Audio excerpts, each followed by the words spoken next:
ಇದೇ ಮೊದಲ ಬಾರಿಗೆ ಹಾಸನ ನಗರದಲ್ಲಿ ಭೀಮಾ ಕೊರಂಗ ವಿಜಯೋತ್ಸವ ಸ್ಮರಣಾರ್ಥ ಅದ್ದೂರಿ ಮೆರವಣಿಗೆಯನ್ನು ನಡೆಸಲಾಯಿತು. ಅಂಬೇಡ್ಕರ್ ಅವರ ಮೊಮ್ಮಗ ಭೀಮರಾವ್ ಅಂಬೇಡ್ಕರ್ ಅವರು ಇದೇ ಮೊದಲ ಬಾರಿಗೆ ಜಿಲ್ಲೆಗೆ ಆಗಮಿಸಿ ವಿಜಯೋತ್ಸವ ಮೆರವಣಿಗೆಗೆ ಮೆರಗನ್ನ ನೀಡಿದರು. ವಿಜಯೋತ್ಸವ ಅಂಗವಾಗಿ ನಗರದ ರೈಲ್ವೆ ನಿಲ್ದಾಣದಿಂದ ಪ್ರಾರಂಭವಾದ ಬೃಹತ್ ಮೆರವಣಿಗೆಯಲ್ಲಿ ಸಾವಿರಾರು ಮಂದಿ ಭಾಗಿಯಾಗಿದ್ರು. ಮೆರವಣಿಗೆ ಉದ್ದಕ್ಕೂ ಕೂಡ ನೀಲಿ ಬಾಹುಟ ರಾರಾಜಿಸಿದವು. ಡಿಜೆಯಲ್ಲಿ ಸಂವಿಧಾನ ಶಿಲ್ಪಿ ಬಾಬಾ ಸಾಹೇಬ್ ಅಂಬೇಡ್ಕರ್ ಅವರ ಕುರಿತಾದ ಕ್ರಾಂತಿ ಗೀತೆಗಳು ಮೊಳಗಿದವು. ಇನ್ನು ಇದೇ ವೇಳೆ ಡಿಜೆ ಸೌಂಡ್ಗೆ ವಿವಿಧ ಸಂಘಟನೆಗಳ ಮುಖಂಡರು, ಯುವಕರು ಹೆಜ್ಜೆ ಹಾಕುವ ಮೂಲಕ ಅಂಬೇಡ್ಕರ್ ಹಾಗೂ ಕೊರಂಗ ವಿಜಯೋತ್ಸವದ ಬಗ್ಗೆ ಘೋಷಣೆಗಳನ್ನ ಮೊಳಗಿಸುವ ಮೂಲಕ ಅಕ್ಷರಶಃ ಸಂಭ್ರಮಿಸಿದರು. ಇನ್ನು ಮೆರವಣಿಗೆ ಕಲಾ ತಂಡಗಳಿಂದ ಮತ್ತಷ್ಟು ಮೆರಗನ್ನ ಪಡೆದುಕೊಂಡಿತು. ರೈಲ್ವೆ ನಿಲ್ದಾಣದಿಂದ ವೇದಿಕೆ ಕಾರ್ಯಕ್ರಮ ನಡೆದ ತಹಸೀಲ್ದಾರ್ ಕಚೇರಿವರೆಗೂ ಕೂಡ ಭೀಮರಾವ್ ಅಂಬೇಡ್ಕರ್ ಹಾಗೂ ಇನ್ನಿತರರನ್ನ ಬೆಳ್ಳಿ ರಥದ ಮೂಲಕ ಮೆರವಣಿಗೆಯಲ್ಲಿ ಕರೆತರಲಾಯಿತು. ಮುನ್ನೆಚ್ಚರಿಕೆಯಾಗಿ ಬಿಗಿ ಪೊಲೀಸ್ ಬಂದೋಬಸ್ತ್ ಅನ್ನು ಏರ್ಪಡಿಸಲಾಗಿತ್ತು. ಮೆರವಣಿಗೆಗೆ ಭಾರತೀಯ ಬೌದ್ಧ ಮಹಾಸಭಾ, ದಲಿತ ಸಮನ್ವಯ ಸಮಿತಿ, ದಲಿತ ನೌಕರರ ಸಮನ್ವಯ ಸಮಿತಿ, ಬುಡಕಟ್ಟು ಸಮಿತಿ, SC ST ಗುತ್ತಿಗೆದಾರರ ಒಕ್ಕೂಟ ಸೇರಿದಂತೆ 10 ಸಂಘಟನೆಗಳು ಬೆಂಬಲವನ್ನ ಸೂಚಿಸಿ ಭಾಗಿಯಾದವು.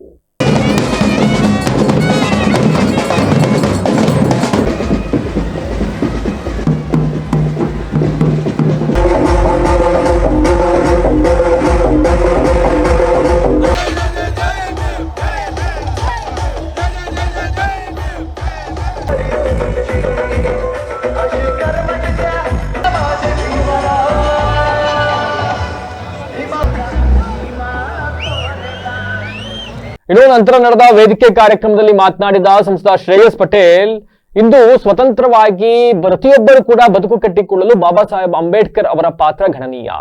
ಸಮಾಜದ ಕಟ್ಟಕಡೆಯ ವ್ಯಕ್ತಿಯೂ ಸಹ ಒಂದೇ ರೀತಿಯ ಕಾನೂನನ್ನ ಸಂವಿಧಾನದಲ್ಲಿ ಜಾರಿಗೆ ತಂದಿರತಕ್ಕಂಥವರು. ಯಾವುದೇ ಶೋಷಣೆಗೆ ಒಳಗಾಗದೆ ಪ್ರತಿಯೊಬ್ಬರು ಕೂಡ ನಾಗರಿಕರಾಗಿ ಉತ್ತಮ ಜೀವನವನ್ನ ರೂಪಿಸಿಕೊಳ್ಳಲು ಸಹಕಾರಿಯಾದವರು ಅಂಬೇಡ್ಕರ್ ಅವರು. ಇವತ್ತು ಅವರ ಮೊಮ್ಮಗ ಭೀಮರಾವ್ ಅಂಬೇಡ್ಕರ್ ಅವರನ್ನು ನೋಡಿದ ನಾವೇ ಧನ್ಯರು ಅಂತ ಸಂತಸವನ್ನ ವ್ಯಕ್ತಪಡಿಸಿದ್ರು. ಅವರು ದೇಶಪಾಳೆಯನ್ನ ತೋರಿಸಿದಂತಹ ದಿನ ಅತ್ಯಂತ ಇದರಲ್ಲಿ ಗೊತ್ತಾಗ್ತಿದೆ.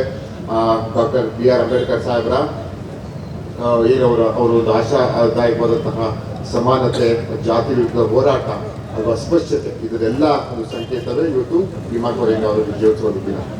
ಈ ದಿನದಂದು ನಿಮಗೆಲ್ಲ ಗೊತ್ತಿರುವಂಗೆ ಈ ದಿನದ ವಿಶೇಷತೆಯನ್ನ ನಮ್ಮ ಮುಂದಿನ ಯುವ ಪೀಳಿಗೆಗೆ ನಾವು ಮಾಡುವಂಥ ಕೆಲಸವನ್ನ, ಅವರಿಗೆ ತಿಳಿಯುವಂಥ ಕೆಲಸವನ್ನ ಮಾಡುವಂಥ ಜವಾಬ್ದಾರಿ ನಮ್ಮದಾಗಿರುತ್ತೆ. ಇವತ್ತು I am very happy sir that you have been come to the Hassan. We are blessed that there are such great men have come to Hassan. I heartily welcome you sir.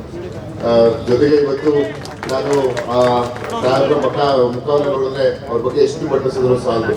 ಅವರ ಒಂದು ಆ simplicity, ಅವರ ಸರಳತೆಯನ್ನ ನಾವು ಎಷ್ಟು ಮಂದಿ ಇವತ್ತು, ಯಾಕಂದ್ರೆ ಮುಂಬೈಯಿಂದ ಇವತ್ತು ಹಾಸನಕ್ಕೆ ನಮಗೋಸ್ಕರ ಬಂದಿದ್ದಾರೆ ಅಂತ ಹೇಳಿದ್ರೆ ಅವ್ರಿಗೆ ಅಲ್ಲಿ ಸಮಾಜದ ಮೇಲೆ ಹಾಗೂ ನಮ್ಮೆಲ್ಲರ ಮೇಲೆ ಎಷ್ಟು ಗೌರವ, ಪ್ರೀತಿ ಇದೆ ಅನ್ನೋದನ್ನ ನಾವು ತಿಳಿಬೇಕಾಗ್ತದೆ. ಹಾಗಾಗಿ ನಾವೆಲ್ಲ ಅವ್ರ ಪರ ನಿಂತು ಅವ್ರ ಕೈ ಬಲಪಡಿಸುವಂತ ಕೆಲಸವನ್ನ ಮಾಡಬೇಕು. ಇವತ್ತು ನನಗಂತೂ ಆತ್ಮಪೂರ್ವಕವಾಗಿ ನಾವ್ಯಾರು ಅಂಬೇಡ್ಕರ್ ಸಾಹೇಬ್ರನ್ನ ನೋಡಿಲ್ಲ, ನಾವು ನೋಡಿರೋದು ಫೋಟೋದಲ್ಲಿ ಮತ್ತೆ ವಿಡಿಯೋದಲ್ಲಿ, ಆದ್ರೆ ನನಗಂತೂ ಅವರೇ ಸಾಕ್ಷಾತ್ BR ಅಂಬೇಡ್ಕರ್ ಸಾಹೇಬ್ರಿಗೆ ಕಂಡು. ಹಾಗಾಗಿ ಇವತ್ತು ನಾನು ಆ ವೇದಿಕೆಯನ್ನ ಅವ್ರ ಜೊತೆ ಹಂಚ್ಕೊಳ್ತಿದ್ದು ನನ್ನ ಸೌಭಾಗ್ಯ, ನಿಮ್ಮ ಪುಣ್ಯ ಅಂತ ನಾನು ಭಾವಿಸ್ತೀನಿ. ಜೊತೆಗೆ ಇವತ್ತು ನಾವೆಲ್ಲ ಗಾಂಧಿಯ ಎಲ್ಲ ಜಯಂತಿಗಳಲ್ಲಿ, ಸಂವಿಧಾನ ದಿನದಲ್ಲಿ ನಾವು ಹೇಳ್ತಾ ಇರೋದು ಸಂವಿಧಾನವನ್ನ ಉಳಿಸುವಂತ ಕೆಲಸವನ್ನ ಮಾಡಬೇಕು. ಸಂವಿಧಾನದಲ್ಲಿರುವಂತಹ ಪ್ರತಿಯೊಂದು ಆರ್ಟಿಕಲ್, ಪ್ರತಿಯೊಂದು ಅಂಶವನ್ನು ನಾವು ನಮಗೆ ಒಗ್ಗೂಡಿಸುವಂತ ಕೆಲಸವನ್ನ ಮಾಡಬೇಕು ಅಂತ ನಾನು ಪ್ರತಿಯೊಂದು ಕಾರ್ಯಕ್ರಮದಲ್ಲಿ ಹೇಳ್ತೀನಿ. ಯಾಕಂತ ಹೇಳಿದ್ರೆ ಸಂವಿಧಾನ ಅಂತ ಹೇಳಿದ್ರೆ ಪವಿತ್ರವಾದ ಗ್ರಂಥ. ನಮಗೆ ಎಲ್ಲ ಗ್ರಂಥಗಳಲ್ಲಿ ಹೇಗೆ ಪವಿತ್ರ, ಅದೇ ರೀತಿ ಸಂವಿಧಾನವು ಒಂದು ಪವಿತ್ರವಾದ ಗ್ರಂಥ. ಇವತ್ತು ನಾವೆಲ್ಲ ಸ್ವತಂತ್ರವಾಗಿ, ನಾನು ಸಂಸದನಾಗಿದ್ದೀನಿ, ನೀವೆಲ್ಲ ಒಂದು ಸಮಾಜಮುಖಿಯಾಗಿ ನಾವು ನನ್ನಲ್ಲಿದ್ದೀವಿ ಅಂತ ಹೇಳೋದಕ್ಕೆ ಕಾರಣ ಡಾಕ್ಟರ್ ಬಾಬಾ ಸಾಹೇಬ್ ಅಂಬೇಡ್ಕರ್ ಅವರ ಸಂವಿಧಾನ. ಹಾಗಾಗಿ ಅದನ್ನ ಉಳಿವಿಗಾಗಿ, ಏಳಿಗೆಗಾಗಿ ಅದನ್ನ. ಇನ್ನು ಕಾರ್ಯಕ್ರಮದಲ್ಲಿ ಸಂವಿಧಾನ ಶಿಲ್ಪಿ ಅಂಬೇಡ್ಕರ್ ಅವರ ಮೊಮ್ಮಗ ಭೀಮರಾವ್ ಅಂಬೇಡ್ಕರ್ ಅವರು ಹಾಗೂ ನಿವೃತ್ತ DCP ಸಿದ್ದರಾಜು ಅವರು ಕೂಡ ಮಾತನಾಡಿದ್ರು.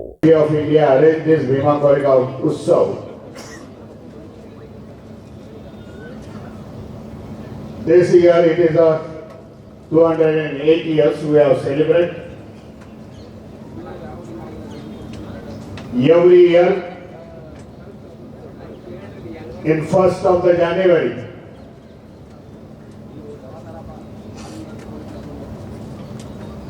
this time police department told me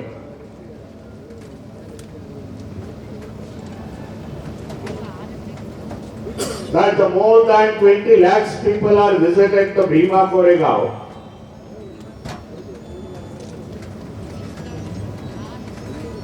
on 31st December, 1st January and 2nd January.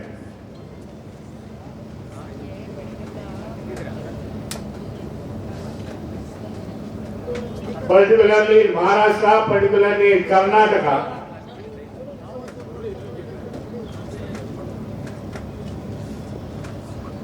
and all over the state of the India,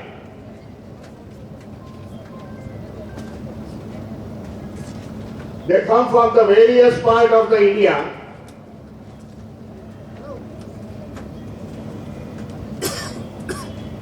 for the garland of the Bhima Koregaon. Remember this history, what our Bhar peoples fought on that time.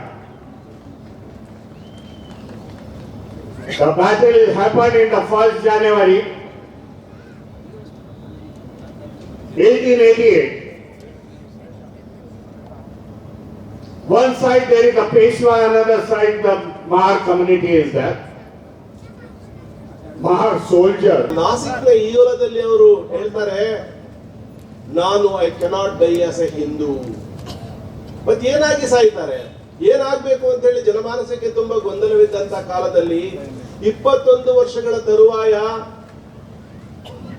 ಮಹಾರಾಷ್ಟ್ರದ ನಾಗಪುರದಲ್ಲಿ October 14ನೇ ತಾರೀಕು 1956ನೇ ಇಸವಿಯಲ್ಲಿ ಅವರು ಬೌದ್ಧತ್ವವನ್ನ ಸ್ವೀಕಾರ ಮಾಡ್ತಾರೆ.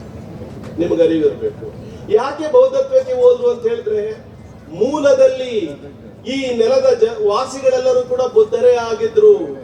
ಹರಪ್ಪ ಮಹೆಂಜೋದಾರದ ಒಂದು ಸಂಸ್ಕೃತಿಯಿಂದ ಇಲ್ಲಿಯವರೆಗೆ ನಾಗ ಸಂಸ್ಕೃತಿಯವರೆಗೆ ಸಿದ್ಧನಾಗ, ನಾಗ ಅಂತಕ್ಕಂಥದ್ದು ಮರಾಠದಲ್ಲಿ ಹೇಳ್ತಕ್ಕಂಥ ಮಾತು, ಅದು ನಾಗ, ನಾಗ. ಆ ನಾಗಸ್ ಜನರು ನೀವೆಲ್ಲ ಯಾರು ಅಂತ ಹೇಳಿದ್ರೆ 6000 ಜಾತಿಗಳಾಗಿ ಒಡೆದು ಓಡಾಗಿರ್ತಕ್ಕಂಥ ಈ ಸಮುದಾಯವನ್ನ ಒಗ್ಗೂಡಿಸುವ ಕೆಲಸವನ್ನ ಭಾರತದ ಸಂವಿಧಾನ ಮಾಡಿತ್ತು.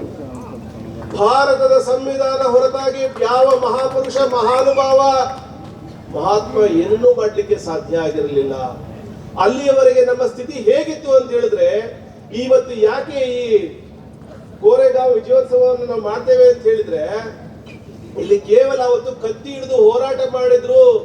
ಪೇಶ್ವೆ 28,000 ಅರಬರ 2,000 ಸೈನಿಕರನ್ನ ನಾಶ ಮಾಡಿ ಅವತ್ತು 12 ಗಂಟೆಗಳ ಕಾಲ ಹಸಿವೆಯಿಂದ 27 ಕಿಲೋಮೀಟರ್ ನಡೆದು ಬಂದ ಆ ಮಹಾರ್ ಸೈನಿಕರು.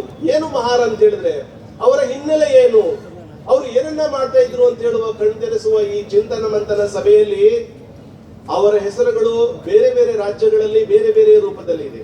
ಅಲ್ಲಿ ಮಹಾರ್ ಅಂತ ಹೇಳಿದ್ರೆ ಇಲ್ಲಿ ಹೊಲೇರ್ ಅಂತ ಹೇಳ್ಬೋದು.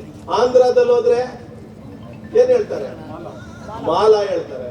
ಅದೇ ನಾವು ಪುಲಿಯ ಕೇರಳದಲ್ಲಿ ಹೋದ್ರೆ, ನಮ್ಮ ತಮಿಳುನಾಡಲ್ಲಿ ಹೋದ್ರೆ. ಕಾರ್ಯಕ್ರಮದಲ್ಲಿ ಆಚರಣಾ ಸಮಿತಿ ಅಧ್ಯಕ್ಷ HK ಸಂದೇಶ್, ಉಪಾಧ್ಯಕ್ಷರಾದ ಅಂಬುಗ ಮಲ್ಲೇಶ್, ಸೋಮಶೇಖರ್, ರಾಜಶೇಖರ್, ವೀರೇಶ್ ಹಿರೇಹಳ್ಳಿ, ನಾಗರಾಜ್ ಹೆತ್ತೂರು ಹಾಗೂ ಜಿಲ್ಲೆಯ ಎಲ್ಲಾ ಹಿರಿಯ ಮತ್ತು ಕಿರಿಯ ದಲಿತ ಮುಖಂಡರು ಸಹಸ್ರಾರು ಸಂಖ್ಯೆಯಲ್ಲಿ ಭಾಗವಹಿಸಿ ಕಾರ್ಯಕ್ರಮವನ್ನು ಯಶಸ್ವಿಗೊಳಿಸಿದರು.